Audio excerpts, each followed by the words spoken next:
She picked the wrong guy to mess with. Live on national TV, Congresswoman Alexandria Ocasio-Cortez launched a shocking attack on Sylvester Stallone, calling him out for profiting off war movies and accusing him of doing nothing for real veterans. But within seconds, the Hollywood legend turned the tables, calmly, brutally, and with the truth on his side. What started as a political ambush turned into a total public takedown, and AOC never saw it coming. This is the moment Stallone exposed the lies, defended America's heroes, and reminded the world why you never underestimate Rambo. Did that just happen? AOC takes a shot at Stallone live. It was supposed to be just another televised panel, a calm, respectful discussion on veterans, patriotism, and how public figures can support the military community. But what unfolded that night shocked millions and became one of the most talked about moments in recent memory. The live broadcast brought together a unique panel of guests, military veterans, lawmakers, and a few high-profile celebrities, including none other than Hollywood icon Sylvester Stallone. Known for his legendary role as John Rambo, a battle-hardened war hero who fights for justice, Stallone was invited to speak about how film and media influence public perception of veterans. Also on the panel was Congresswoman Alexandria Ocasio-Cortez, widely known as AOC, a polarizing figure in American politics. She's known for her progressive views, sharp intellect, and unfiltered commentary. As the segment began, the tone was civil. The host opened with a few questions about veterans' health care, the importance of mental health services, and how Hollywood can either help or harm the image of those who serve. Stallone kept it respectful. He shared how roles like Rambo and Rocky were always meant to represent the underdog spirit, including the struggles many veterans face when they return home. Rambo wasn't just a soldier, he said. He was a man abandoned by the system he fought for, that resonated with millions. The conversation was flowing smoothly, until everything took a sudden turn. With a quick shift in tone, AOC turned towards Stallone, her body language firm, her voice steady. What she said next instantly sucked the energy out of the room. "With all due respect, Mr. Stallone," she began, "you've made a fortune portraying soldiers and war heroes on the big screen. But outside of Hollywood, I don't see you on the ground helping real veterans. Don't you think it's time celebrities stop glorifying war and start doing something meaningful for those who actually lived it?" Gasps. Silence. Eyes widened across the studio. It wasn't just the words, it was the way she said it. Sharp. Confrontational. The kind of call-out no one saw coming. Some in the audience murmured uncomfortably. Others looked at Stallone, waiting to see how he'd respond. The host, clearly caught off guard, tried to shift the conversation, but the tension had already taken hold. Stallone sat still, his hands clasped, listening quietly. He didn't interrupt. He didn't roll his eyes. But you could see the look in his eyes change, from surprise to steel. AOC, sensing the moment, continued. She pointed out the billions Hollywood earns from war movies, then suggested that some actors only use the image of veterans for box office success. Her voice grew more forceful. "Where are you when veterans sleep on streets? When they're denied care at VA hospitals? Why are you playing heroes instead of standing with them?" The crowd didn't know how to react. Some nodded. Others looked stunned. A few veterans in the audience looked visibly uncomfortable. Here was one of the most beloved action stars of all time, a man who symbolized grit, loyalty, and justice, being accused of profiting off patriotism while doing nothing to back it up in the real world. It was bold. It was personal. And whether or not you agree with her, AOC had thrown down the gauntlet in front of millions. Social media lit up in real time. Clips of her confrontation were already going viral before the show had even gone to commercial break. Some viewers praised AOC for being courageous enough to say what no one else would. Others blasted her for taking a cheap shot at a beloved cultural figure who, to them, had done more to raise awareness for veterans than most politicians ever had. The debate had just gone from political to personal, and viewers knew something big was coming. Stallone didn't react right away. He stayed composed, silent. But behind that silence was a storm brewing. Because what he said next, in the following section of this story, would flip the script entirely. The question now wasn't, did AOC just say that? It was, how hard is Stallone going to hit back? And trust us, when he did, it wasn't in a movie script. It was real, it was raw, and it was unforgettable. Just as AOC finished her remarks, the camera cut to Stallone's expression. He wasn't smirking. He wasn't rolling his eyes or waving it off like an insult. No, he looked like a man processing something much deeper. Some viewers later said his face reflected hurt more than anger. And it made sense. After all, for decades, Stallone had been a symbol of the American underdog, a man who overcame his own humble beginnings, who wrote Rocky while living in a run-down apartment, and who poured his heart into creating characters that represented struggle, sacrifice, and redemption. And now, here he was being accused of faking that legacy, of cashing in on trauma without giving anything back. The host tried to keep the peace. Let's remember, we're all here for the same reason, to talk about veterans' issues and solutions, not personal attacks. But the moment couldn't be undone. The shot had been fired, and the crowd knew it. People on social media began dissecting every frame. Was that fair? Was she grandstanding? Is Stallone really doing nothing for vets? The questions sparked a digital firestorm. Comment sections turned into war zones of their own.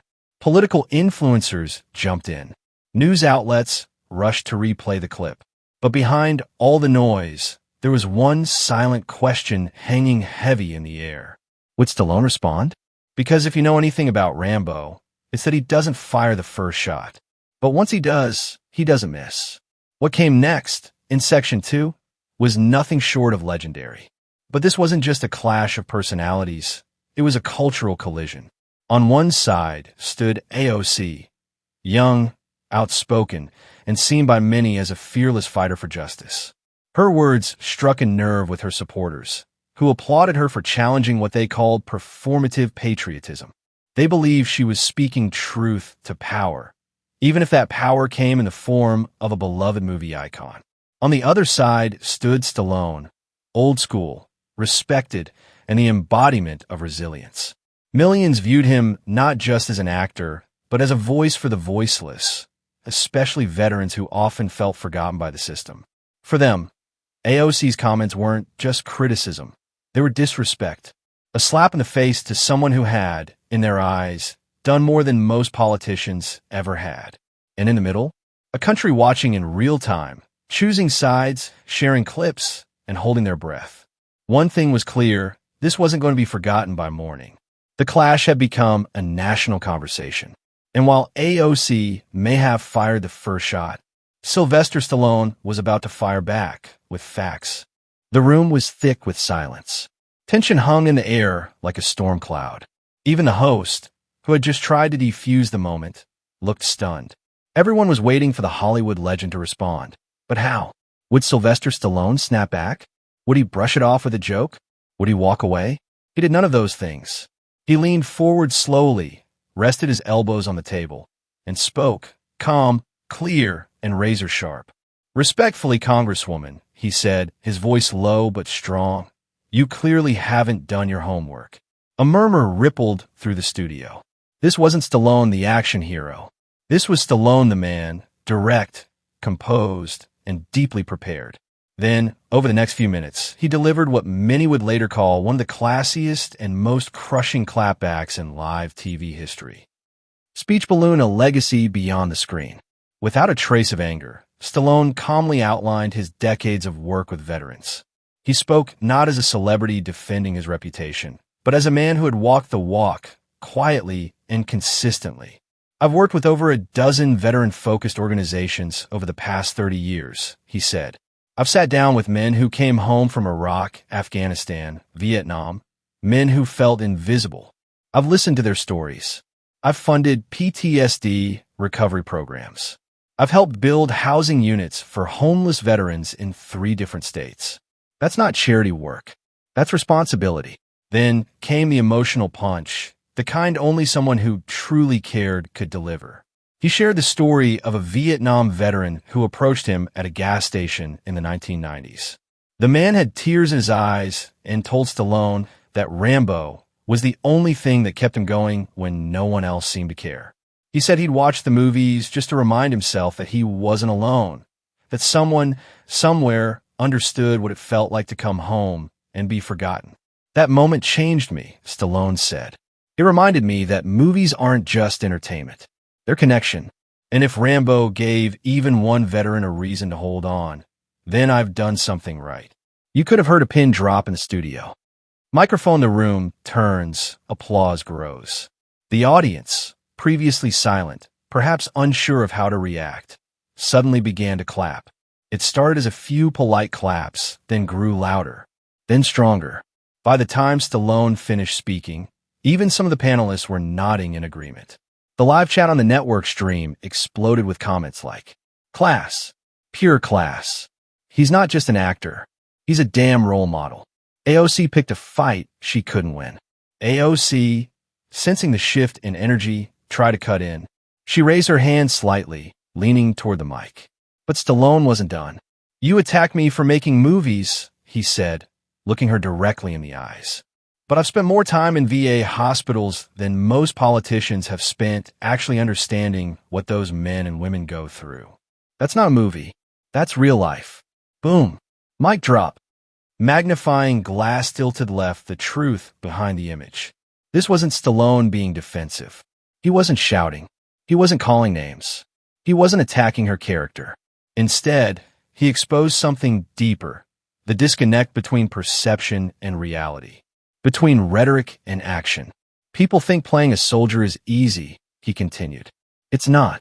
Every role I've taken on, from Rocky to Rambo, was about showing what people go through when life pushes them to the edge. And I've made it my mission to take what I've earned and give it back to those who've actually been there." Then he dropped a detail that stunned everyone, something no one had ever heard before. Stallone revealed that the profits from one of his Rambo films helped fund a now-operating PTSD rehabilitation center in California. He never publicized it, never spoke about it in interviews. He said he didn't do it for credit. He did it because it needed to be done. "I'm not in politics," he said, "but I've seen what happens when people are forgotten, and I won't be silent about it. Not now, not ever." Fire respect earned, not demanded. By the time Stallone finished, the energy in the room had flipped. What began as a subtle ambush had turned into a moment of powerful truth. Stallone didn't need to defend himself, because the facts spoke louder than any headline ever could. Even viewers who didn't agree with him politically had to admit. He came prepared, he came honest, and he came with heart. Political commentators watching the broadcast described it best. This wasn't just a comeback. This was a public masterclass in how to handle criticism with grace and facts. AOC brought emotion. Stallone brought receipts. She underestimated him, and it showed. Brain the lesson in the clapback. But Stallone didn't stop with defending himself. He ended his response with a larger message, one that felt bigger than any one debate. "I don't care who gets the credit," he said. "I care about results. Veterans don't need speeches. They need support. They don't need slogans.